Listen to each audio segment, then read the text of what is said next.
Hello my dear students, मैं Manish sir आपको आज की क्लास में कोरिलेशन का रैंक डिफरेंस मेथड पढ़ाने वाला हूं। कल की क्लास में हमने सीखा था कि कोरिलेशन को कार्ल पियर्सन के मेथड से कैसे सॉल्व किया जाता है। आई होप कि आपको समझ में आया होगा।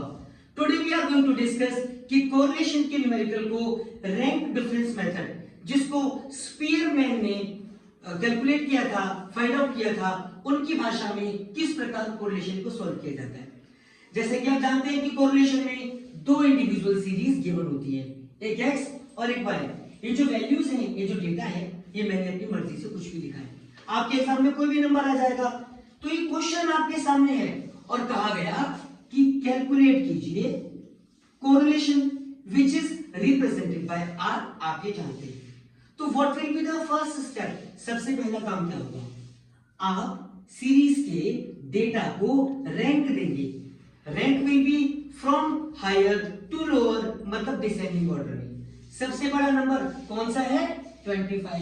ये 1 हो गया, फर्स्ट प्लेस पर हो गया। इससे छोटा नंबर 20, ये सेकंड प्लेस पर हो गया। Next will be 15, third. उससे छोटा नंबर दिस वन, ये 4। उससे छोटा 8 है, ये 5। जितना भी आपको वैल्यूज गिवन होंगी, आपको सिर्फ एक काम करना है, from top to bottom, from higher to lower, या जिसको आप डिसेंडिंग ऑर्डर कहते हैं, इस सीरीज में आपको रैंकिंग देनी है। तो इसको R1 कहा गया, एक्स सीरीज को। सेम एज आप जो वाई सीरीज में रैंक्स देंगे तो उसको R2 कहा जाएगा। कैसे सॉल्व करेंगे? Again same method. Highest number क्या है? 30।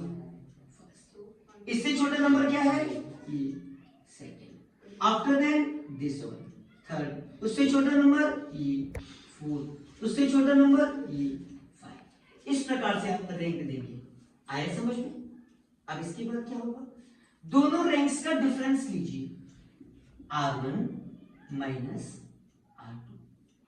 4 minus 4 0, 2 minus 5 minus 3, 3 minus 1 2, 1 minus 2 minus 1।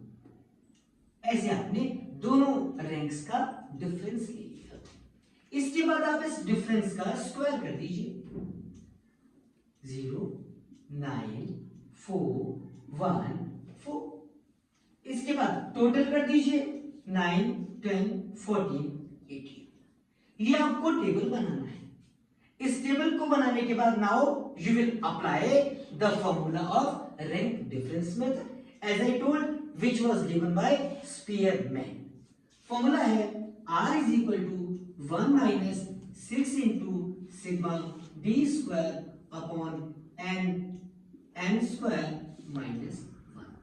ये फॉर्मूला फिक्स है, मतलब 1 फिक्स रहेगा ही रहेगा, माइनस रहेगा ही रहेगा, 6 रहेगा। इस बात से मतलब नहीं है कि ये आपका नंबर ऑफ डेटा कितना है। 6 एक फिक्स गिवन नंबर है, multiply by sigma D square which is 18 upon n, number of data 1 2 3 4 5 into n square minus 1 minus 6 into 18 upon 5 into 25 minus 1 24। अब बस आपको इसको सॉल्व करना है and you will get your answer. जैसे एक बार कर भी देते हैं, 6 4 24, तो ऊपर बचा 18 upon 5 4 20, 1 minus 0.9, answer will be 0.1।